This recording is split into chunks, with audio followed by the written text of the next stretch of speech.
Uganda lirimu ku mawanga agasinga okubudamya ababundabunda mu nsi yonna.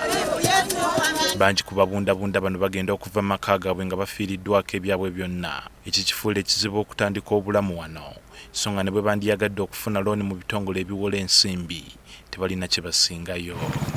Florence Lekulo y'omu ku bayinza okulojjera ennaku eno ng'ono ne banne abalala 14 baasalawo okutandika ekibiina ky'obwegassi kye baatuma Catholic Women's Association mu mwaka gwa 2017.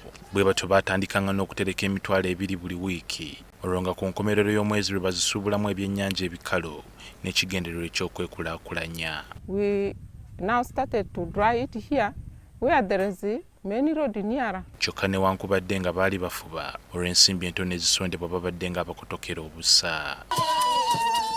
Jjo ly'abalamu obulamu bwabwe bwatandika okukyuka olw'ekibiina kibbulako okubawa ensimbi obukadde 3.5 ezitali zakuzaayo mu kaweefube gwe kiriko okutumbula obulamu bw'ababundabunda.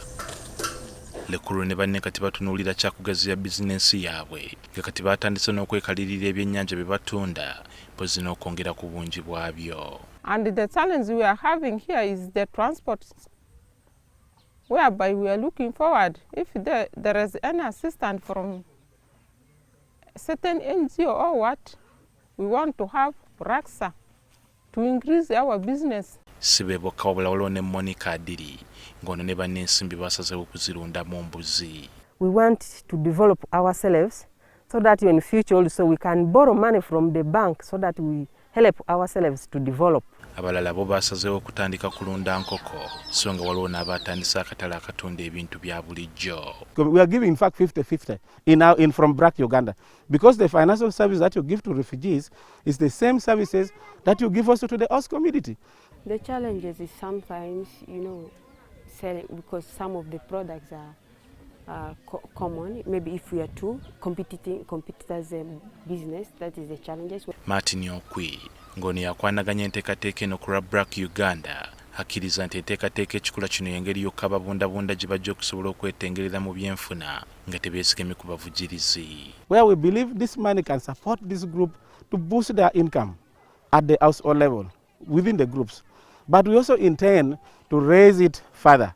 Where if this group here, we support them, they can even borrow more money from the bank. As government, we are also trying to acquire more land to ensure that they do even group farming.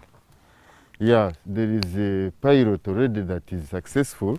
They have done upland rice growing, and it is doing very well in one year. James Oguta wano wasinzidde okusaba ebitongole ebirala eby'obwannakyewa ebisobola okukwasizaako gavumenti nabyo byongera okuteekawo ebifo ewatendekerwa emirimu egy'emikono eri ababundabunda kye basobozesa okwongera okweyimirizaawo nga tebeesigamye ku bavujirizi. Because the ones we have now, the intake is around 60 in a year.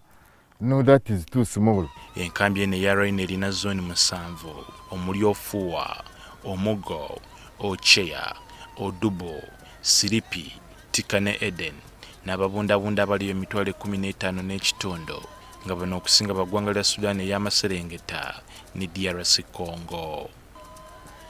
John Cliff Wamala, NTV ku ssaawa emu.